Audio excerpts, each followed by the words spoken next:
guys, and welcome back to another episode of Not Your Mama's Murder in the Headlines, the podcast where each month now we discuss the true crime headlines from the month before.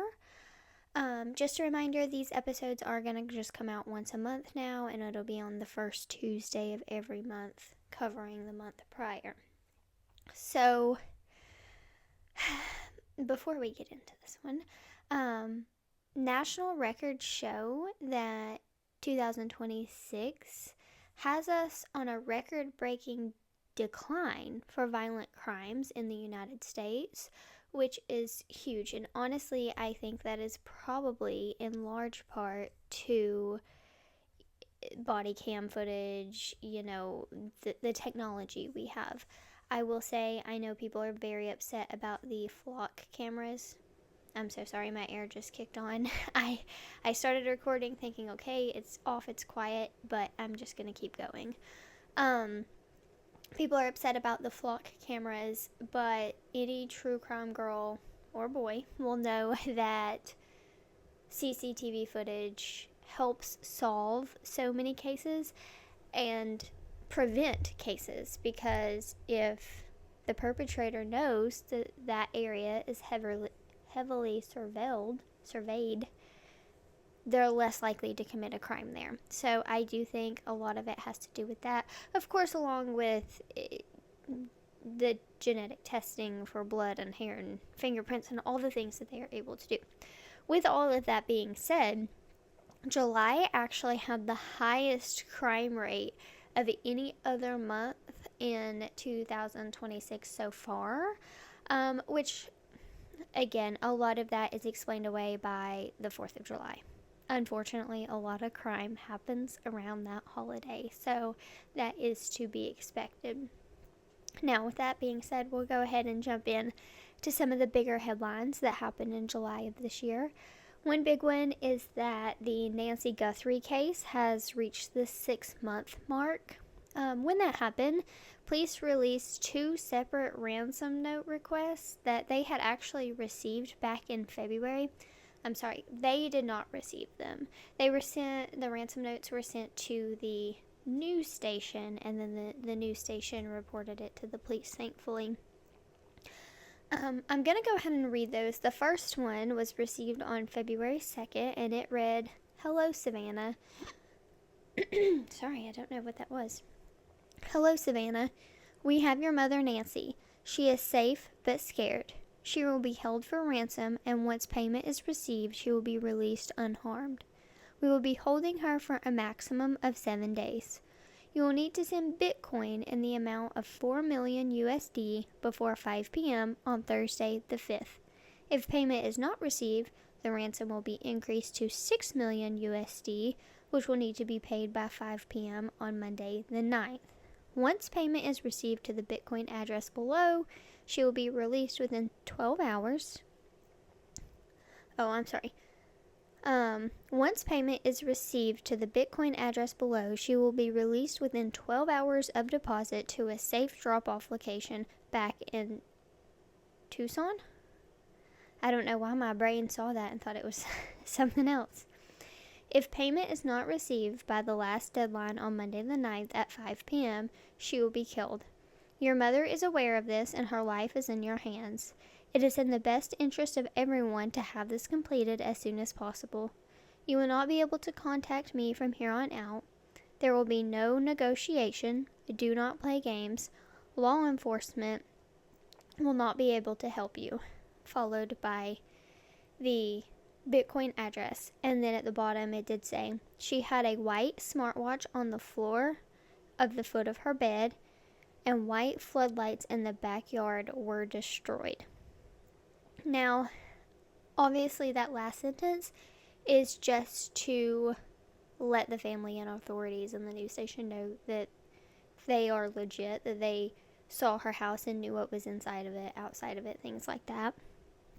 I will say, this ransom note reads very, I hate to say it, but like the JonBenet. Like, obviously this one is not 2 pages front and back, but it's very you can do this, or if that doesn't work, this one's fine. I don't know. It reads sloppy to me, I guess is the word I'm looking for. The next letter was received on February 6th, so 4 days later, and it read, Guthrie family, we did not fully grasp the seriousness of her physical condition. We never intended to hurt her. That was not our intention. She perished shortly after she was taken. We believe it was heart-related. She is buried in nature now. Nothing you could have done could have changed the outcome. We want your family to know this and hope that you can find peace. We are truly sorry. Now, that ransom note reads very differently to me. That reads as someone who cares. The family might think, oh, maybe if I would have, paid the ransom or done something sooner, I could have saved her.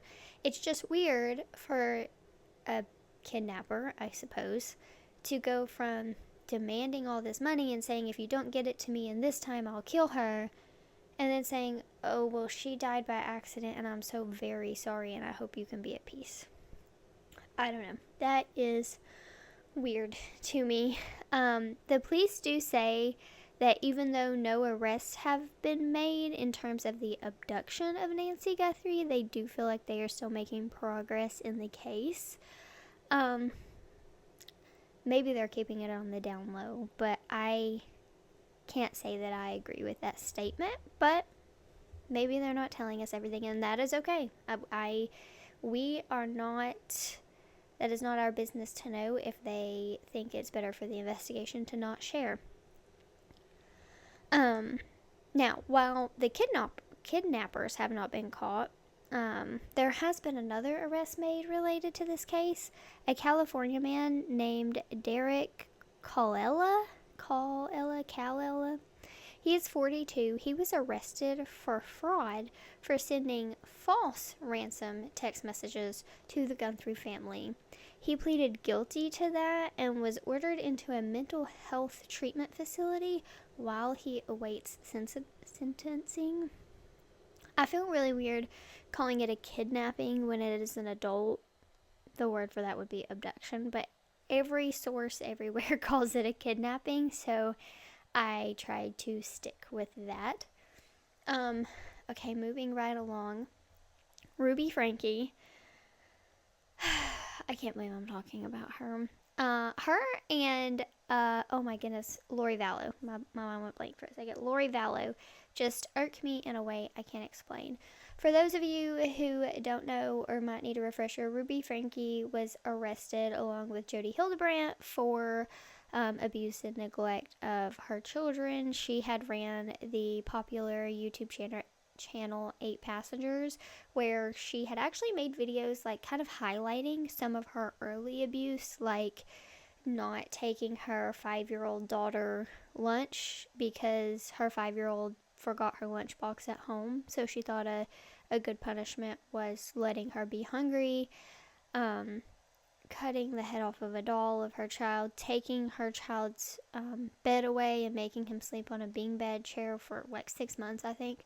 That was just the documented stuff, and that was the early on stuff before she met Jody. It got way worse afterwards, where children would be punished to stay out in the sun. They were in, I think that was Arizona too, but I could be wrong, maybe Utah, but stay out in the hot weather, moving stones with no shoes or socks or, sunscreen, hats, anything like that.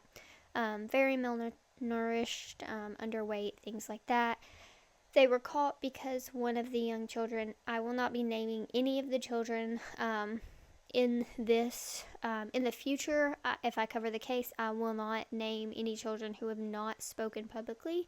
Now, the 2 older ones that did not receive most of the abuse, they have came out and talked about it, so I would feel comfortable naming those, but not the younger ones.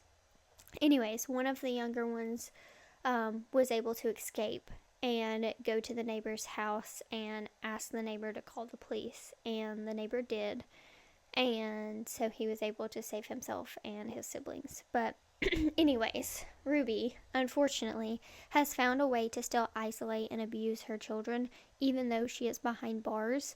Recently, at a custody hearing for the younger children, Ruby attended via Zoom and testified that her young male child, and again, I will not be naming him, had been caught having an incestual relationship with one of his siblings, as well as being sexual with at least 18 other children. She goes on to claim that this was part of him being possessed by a demon. Because, religion. What I mean by that is, I don't mean to offend anyone who is religious. I just mean all of her crimes she blamed on religion. She said she did it in the name of religion and trying to get demons out of her children.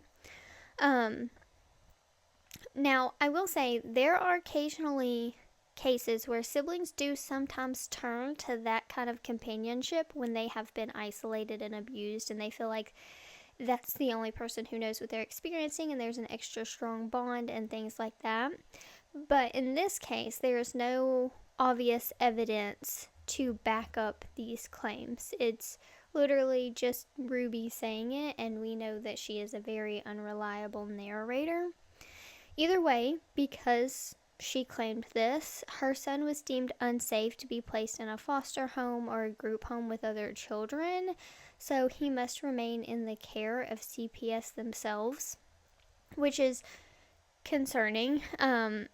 I realize that most CPS workers are just doing their job and attempting to protect children, but I hate that Ruby still gets to have effects on this child, and likely the other children as well, from her jail cell. I just think that all of the Frankie kids deserved better, from the oldest to the youngest. Okay, Netflix put out a documentary that has everyone talking. It's called A Toxic Love Story. I'm not going to spoil it for anyone who has not watched it yet, and I do think eventually I will cover the case in the future. But it's an interesting story with a lot of twists and turns. I will say I was not super in love with the production of the documentary. It was a little confusing and bounced around, which that may just be the nature of the case because, like I said, it does have those twists and turns. But I recommend everyone watch it and be on the lookout for that case because I don't think you'll see it coming. Another Netflix documentary that was really big in July in the true crime world was Maternal Instincts. That one I do recommend everyone watching. I think it was a good production. I have both of those cases on the books. Maternal Instinct, trigger warning for pregnancy loss and things like that, but it's definitely worth the watch and definitely a case I will cover in the future. Now, a pretty big one that is happening right now, it started in July and has now gone into August. I'm sure this will not be the last time we talk about it, but the Lindsey Clancy trial has begun. For those of you who don't know, that is the mother who is accused of killing her 3 children and then jumping out of a window in an effort to die by suicide. She lived, and before this incident, she had a history of postpartum depression, postpartum psychosis. She had been medicated, she had asked for help, she had done all the things. So I'm gonna be honest about my feelings about this case, and I feel like people are very split. There's team, she did it, she knew what she was doing, and there's team, usually moms, who sympathize with her, empathize with her, and understand how hard the struggle of postpartum depression can be. So, yeah, I feel like everyone is super torn, which is understandable. Here's the thing, I don't want to get too much into what's being covered at the trial itself, because I will likely cover this case in the future when there is a verdict and it's wrapped up and we know how it ends. But I do just want to give Lindsey some justice a little bit here and say that she is not the first or the only person to fail her children. If she is guilty of killing her children, so many people before her failed those kids, including her husband, her doctor, anyone who was part of her village failed those children long before she had the chance to. She was aware that she was struggling. She asked for help, and she was over-medicated and underestimated.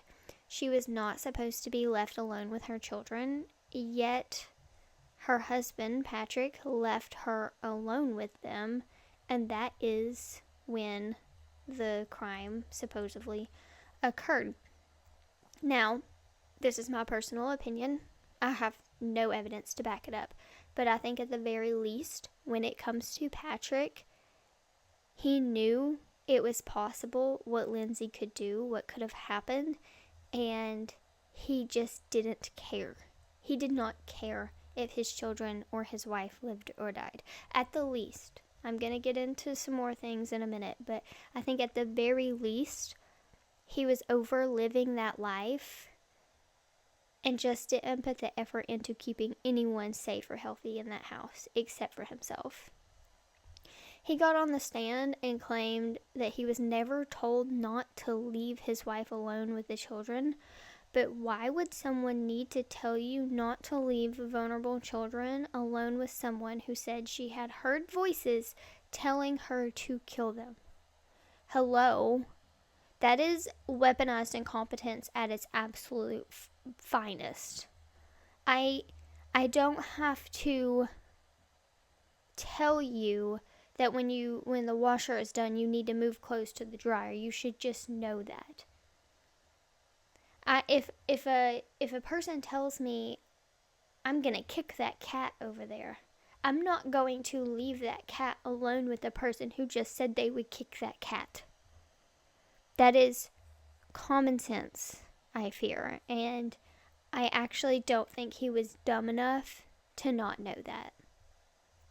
So that, paired with the fact that he is already remarried and expecting his second child with his new wife, I just don't think he's innocent in it.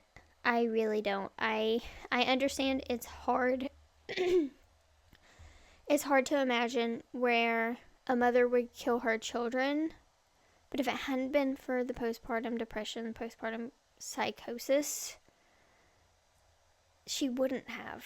And so I really think that if you haven't suffered from postpartum, you have no room to speak on Lindsey in particular and what she was going through or what she should have done or could have done, including myself.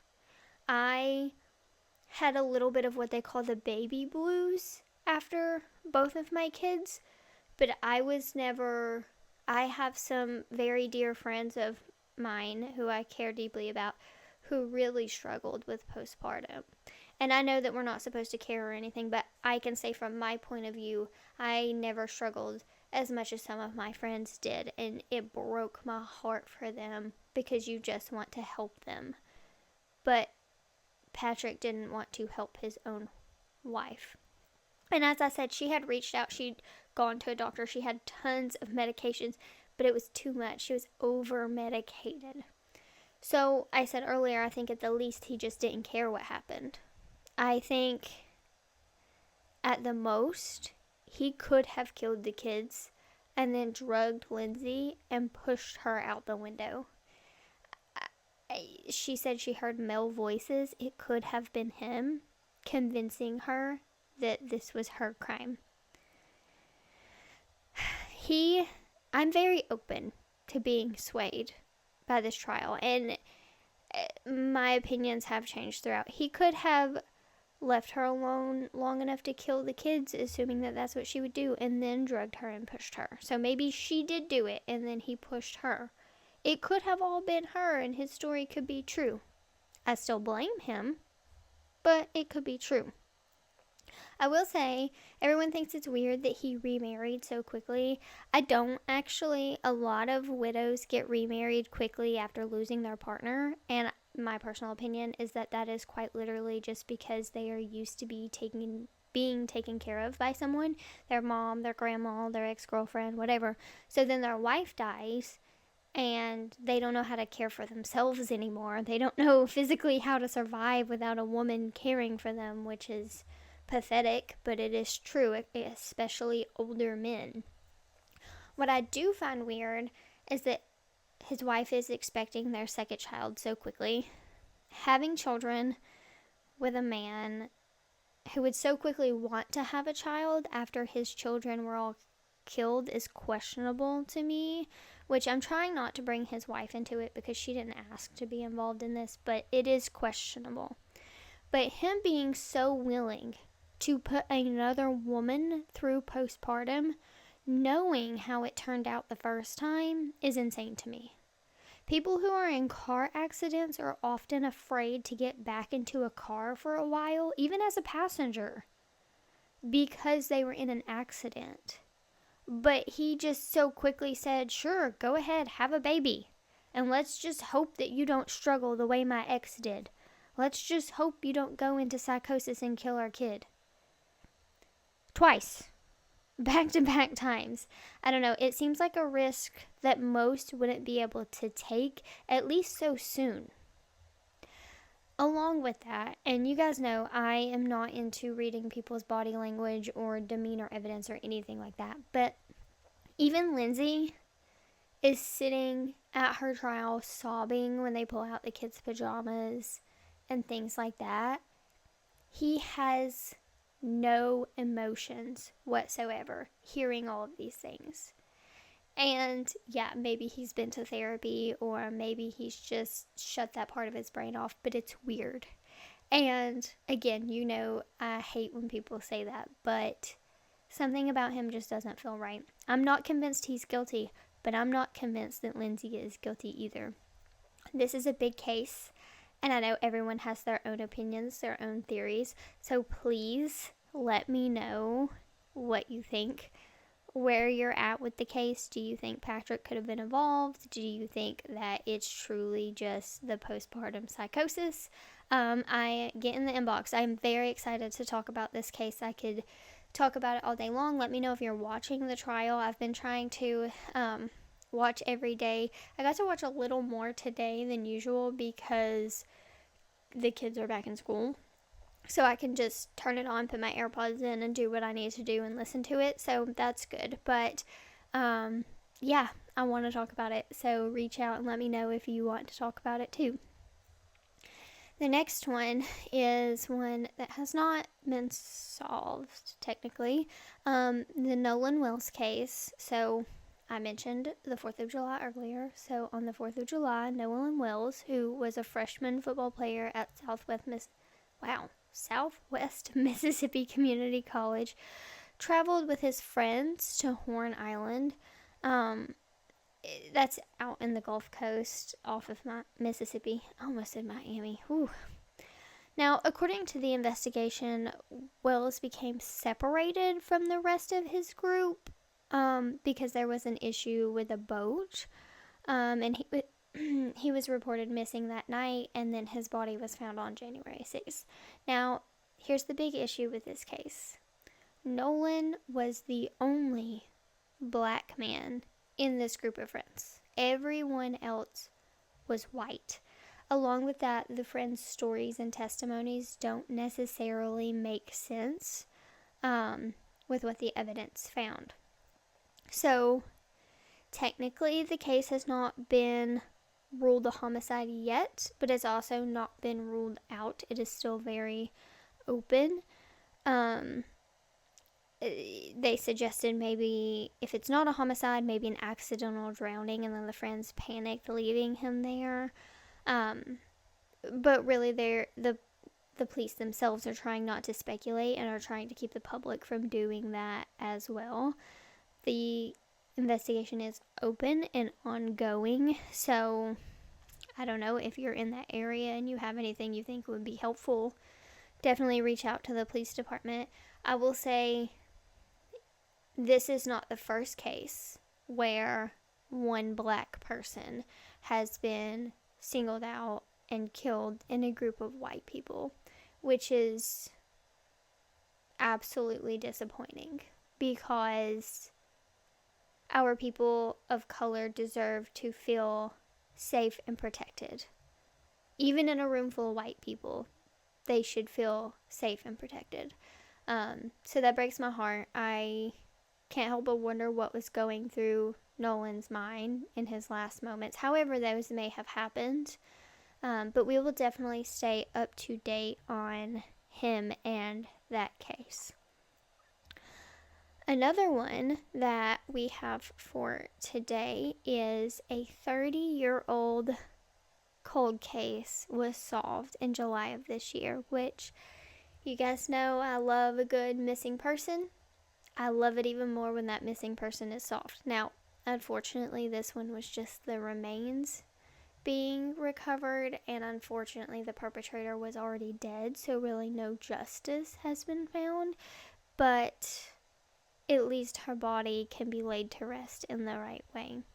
So Ann Taylor, which it's crazy that was her name, she was a 33-year-old mother of 4 living in New Mexico when she went missing in April of 1996.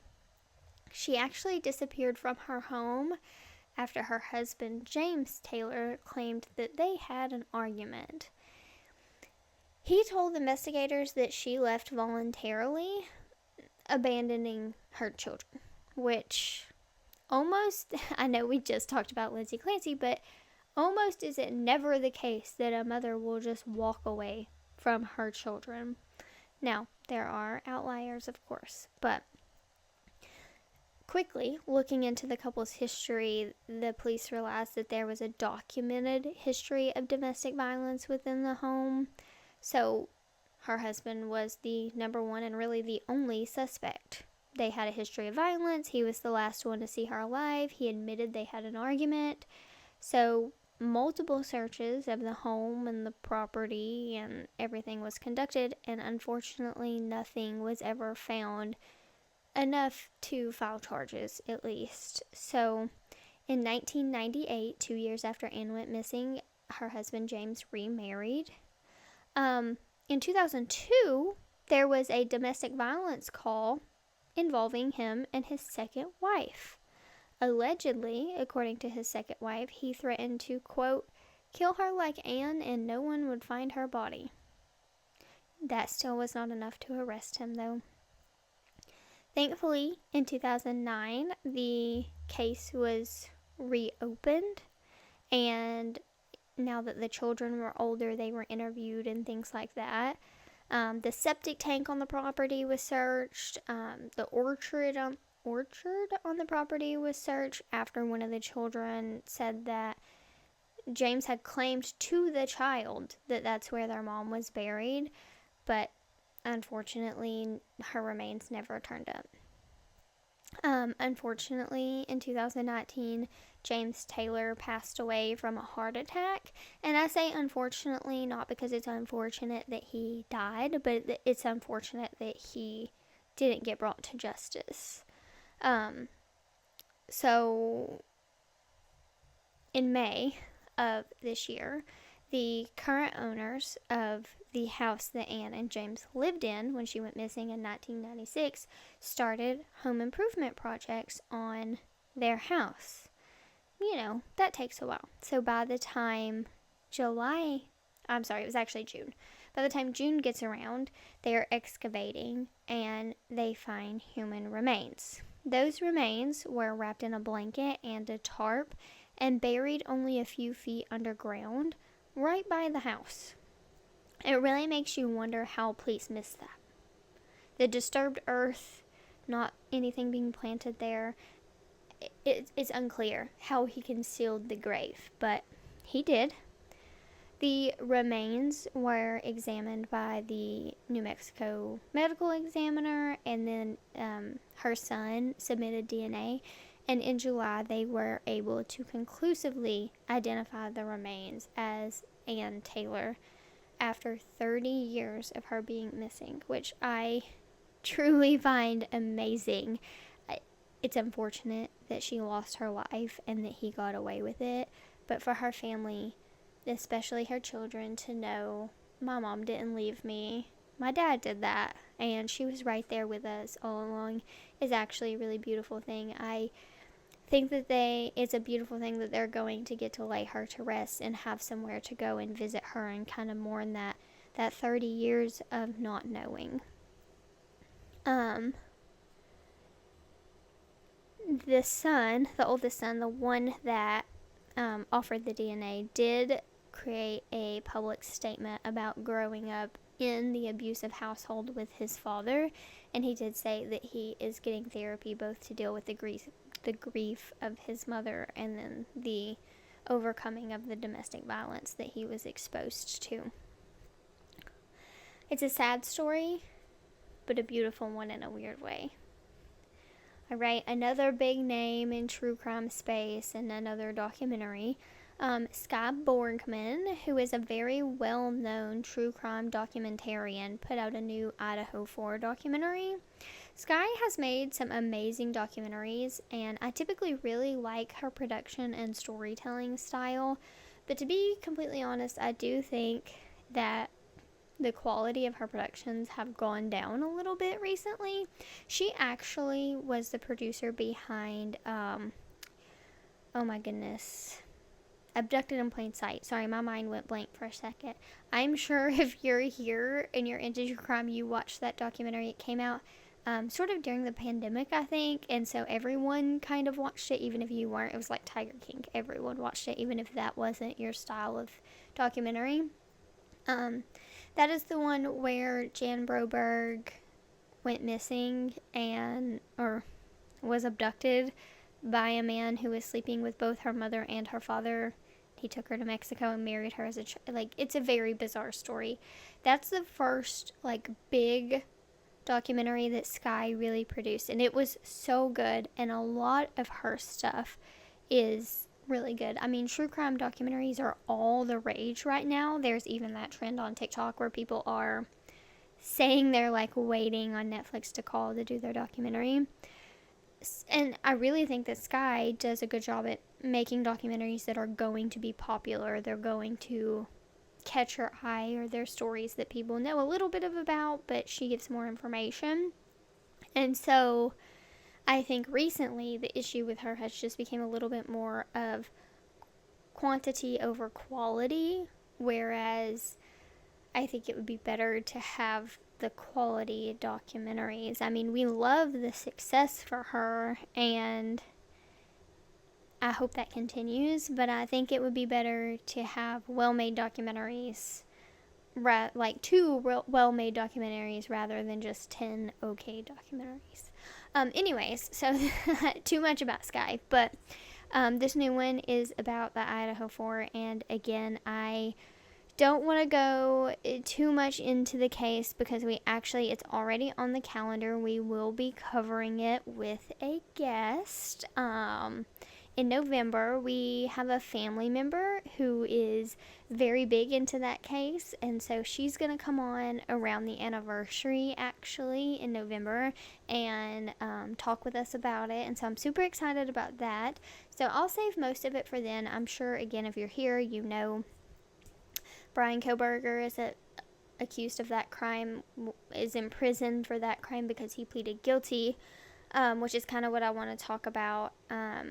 He has asked to take back his guilty plea, and because of that, he has been assigned a public defender to help this filing that he's working on make its way through the court system. Now, this is gonna, just so you know, probably ruffle some feathers, but I personally think give him a new trial. If that's what he wants, go ahead, because every jury ever will convict him, every single time. His DNA was found on the knife sheath that was used on the bed of the victim. His movements were tracked to the house. He fled the state. He's guilty. Now, I know there are a lot of conspiracy theories out there, and I'm not going to say that some of them aren't very believable. But at the end of the day, I was going to say any way you slice it, but that feels gross. Any way you spin it, let's say that, he was involved. Period. If you're one of those people who believe he was the mastermind and he was just there watching and someone else did it, fine, he was involved. If you're one of those people that believe he just came in and cleaned up, fine, he was involved. If you're one of the people who believes he was just there to rape his victim and he killed everyone else because he was just upset his rape was interrupted, fine, but he was still involved. No matter which way you spin the story, Bryan Kohburger was involved and is guilty, and has been found guilty in a court of law, admitted to it. So, I think, give him the trial, because they're going to find him guilty. And don't put the death penalty on the table. Because personally, I think the reason that he wants to take back his guilty plea is because jail isn't his vibe. We all know that he was OCD, super neat freak, like vegan, whatever. He's not getting that in prison. He gets served what he gets. Although I will say, I saw the list of all the money he has been sent since he has been in prison. His parents, I assume, or maybe other family members, but definitely his parents, have sent him over $10,000. So, I just don't think prison is the nice, cushy life that he thought it would be, and he wants out. I assume he also gets a lot of threats in there. So, don't give him the death penalty. I've talked about my opinions on the death penalty on here, and I think that it has to be 100% of the time, and it's not always, and so I personally don't think this case would fit the death penalty. My criteria I've laid out for you in the past, I don't think it would fit that criteria anyways, but purely in this case, I'm saying don't, because that's too easy for him. Now, I don't think death is an easy way out for people who try to die by suicide and things like that. That is not what I'm saying, so don't get that twisted and turn it around on me. But for Bryan Kohburger specifically, because of the way he likes to live and it not aligning with prison life, he is worse off sitting there and having to live his miserable life behind bars for the rest of it. I got too worked up. The last thing I want to say about him is that I have seen a lot of videos about people saying that they have an irrational fear of him. Like, just him. They'll dream about him at night and it scares them, or they'll close their eyes and see his face. Or maybe they were already, like, kind of afraid of a home invasion, and so now they just hyperfixate on the fact that he's going to come and break in. I get it. He has kind of a scary face, and I don't like to comment on people's looks, but something about him feels icky. And I feel like I just said that about Patrick Clancy too, but it's true. Both of them, they kind of have the same eyes, if we're being 100% honest. So, I get it. If you are comfortable with a firearm, my suggestion is always to carry. Keep one in your nightstand. Now, with that being said, you need to be comfortable with a weapon. You need to know your weapon. So, take a shooting class, take a hunter safety course, take all of the information you can get. And again, only if you're comfortable. If you are not comfortable, a baseball bat will do the trick too. You got to be a little closer, but guess what? It'll work. So, keep a baseball bat beside of your door, beside of your bed, wherever it's going to make you feel safe. Because I get the fear of Bryan Kohburger, but I don't want Bryan Kohburger to take over your mind. I want you to be able to get past that. So, that is my recommendation for at least feeling a little bit safer if the home invasion is your concern. The last one I want to talk about is, someone went to jail, but it's kind of an uplifting one, and it is that couple that went viral for free climbing the Empire State Building and hanging the sign, and then getting engaged. I think they're crazy, but it's what they do. There was a documentary about them and how they do that and things like that. They were arrested and charged with, like, burglary and criminal mischief and things like that. they were released and they'll face those charges in August, but it was very cute and they definitely went down in history. And they hung a flag on the top of the Empire State Building, so I did just want to read with that because I think it's really beautiful. It said, "When the power of love beats the love of power, the world knows peace." And like I said, I think that it's just really beautiful and it really speaks to where we are in time right now. That's the kind of messages we need from people. So even though they broke the law, I do think they did it for a couple of beautiful reasons, and I hope they have the coolest wedding ever and the happiest life together. I'm just looking at the clock and seeing that this has been a 40-minute long in the headlines. That might be our longest one. I am shocked. These usually do not last that long. I personally am loving the once a month bigger headlines over the smaller weekly headlines. Let me know what you think. If you want me to continue doing it this way or switch back to the old one, I'm always open to feedback, but I think this is working very well, and clearly I have a lot to say, or maybe it was just a big month for true crime. I don't know.